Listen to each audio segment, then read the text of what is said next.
In this commentary, what we note is the continued strong performance of the Irish economy in 2019. We expect the economy to grow by almost 6% for the present year, and that's quite a remarkable performance when you think of the uncertainty which has been impacting on the domestic economy in 2019, whether it's the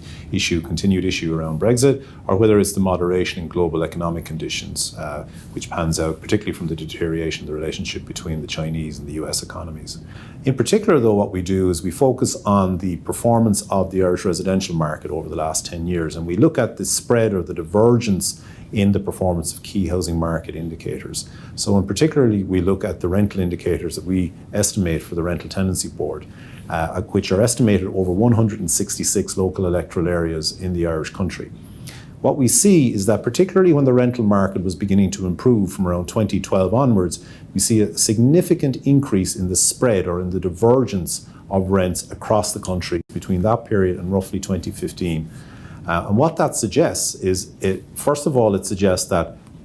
those parts of the country which had relatively high levels of rents in 2010 appeared to grow at a much faster rate than other parts of the country. And that inevitably leads to what we call a divergence in rent levels